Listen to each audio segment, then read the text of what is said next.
Human beings are still fish. Human beings are fish? Why, yes, of course they are.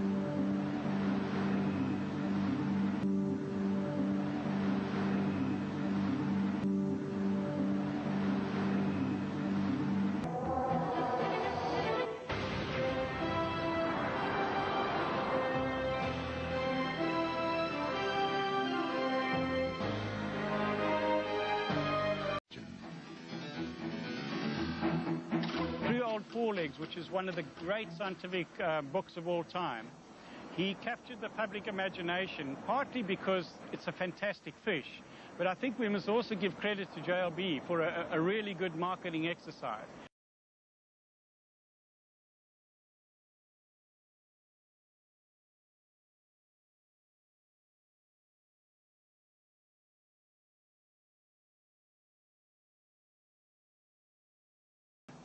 He captured the public imagination. The problem with those who are unable to see evolution, I think, is they don't have imaginations.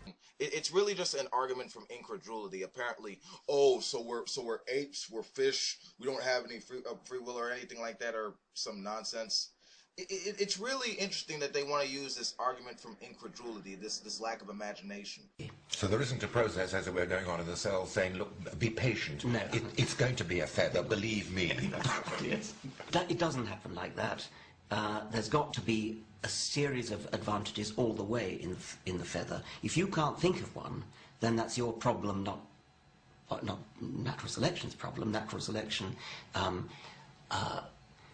well, I suppose that is a sort of matter of faith on my part, since the theory is so coherent and so powerful.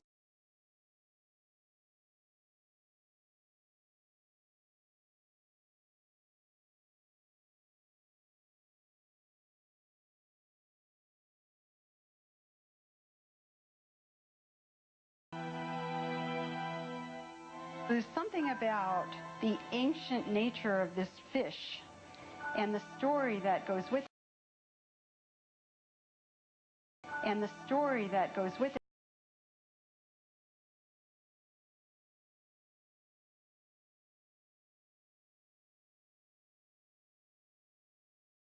And the story that goes with it.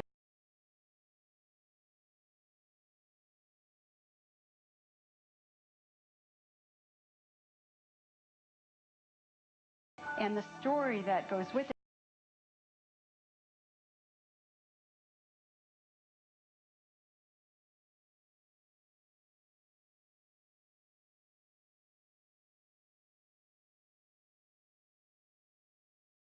And the story that goes with it.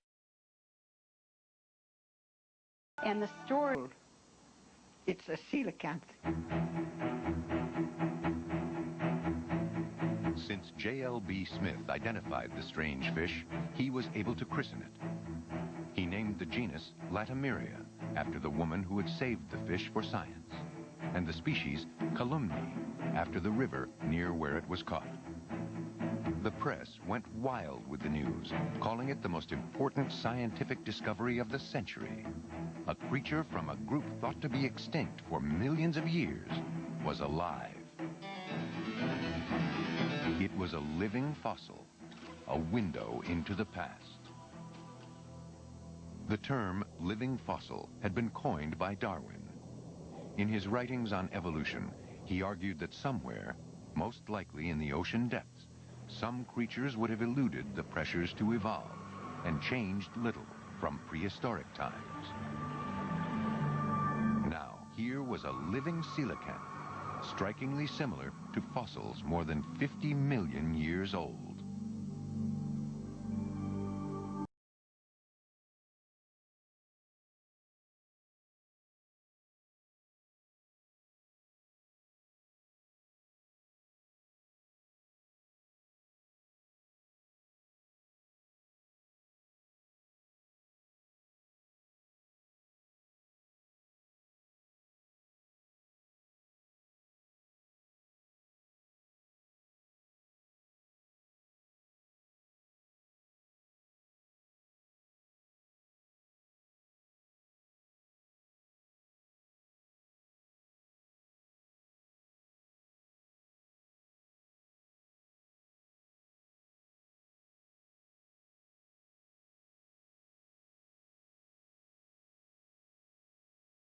Say, even my family in the end began to think I was cuckoo.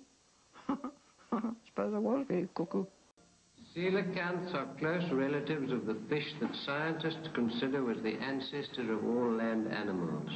The coelacanths have lived for probably 350 million years, and in that time they have changed but little.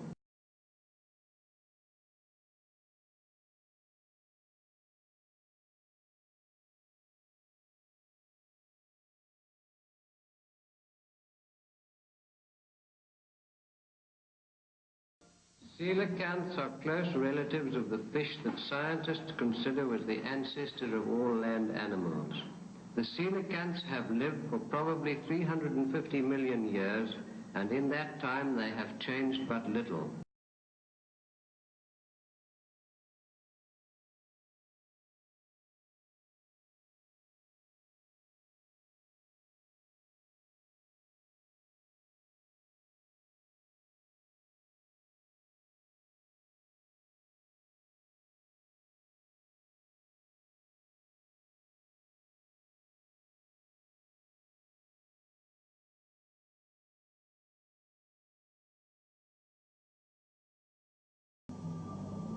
Although the coelacanth was not using them to crawl on the bottom, to the expert eye, their motion hinted at walking.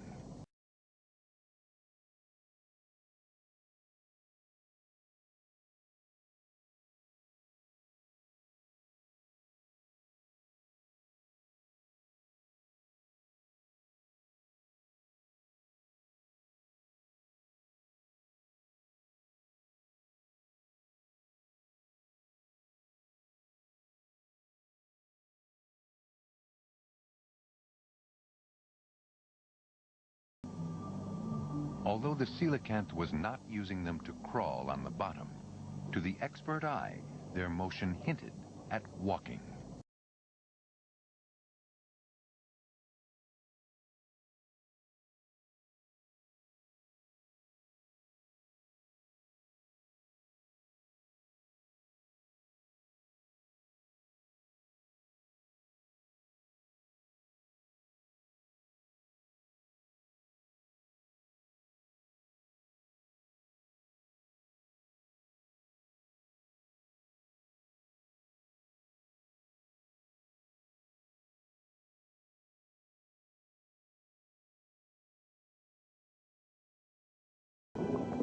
The final riddle.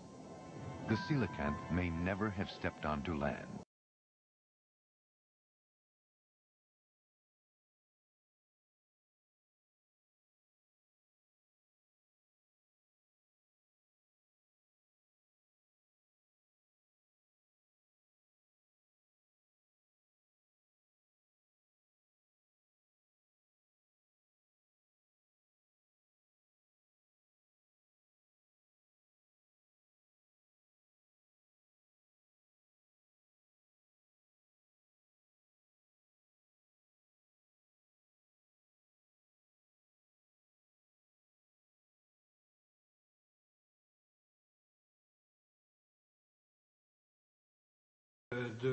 There's the presence of a vestigial lung.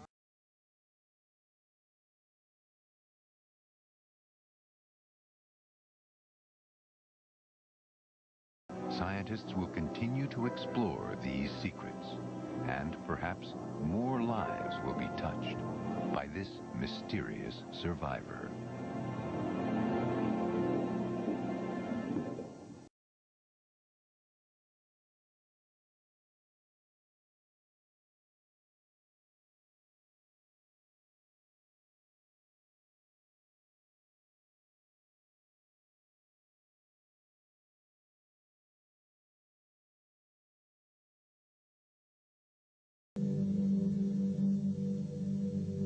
When DNA samples of the Indonesian coelacanth were sequenced, they suggested that this was a new species and dissuaded scientists from the idea that the Indonesian fish was a stray. In fact, from the DNA analysis, it seems that the two populations were separated many millions of years ago.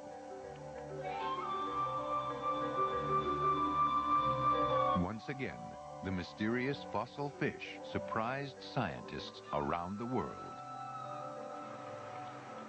The Indonesian discovery upset the whole apple cart. Science was all nice and happy. They'd got these little enclaves in the Comores all sorted out, and that anything that was outside that was a stray. Now, all of a sudden, 10,000 kilometers away, right across the other side of the Indian Ocean, we have another colony of coelacanths. And it's not just one or two, it's not strays, it's a colony. They are known to the Indonesian fishermen. That this was a new species, were separated many millions of years ago.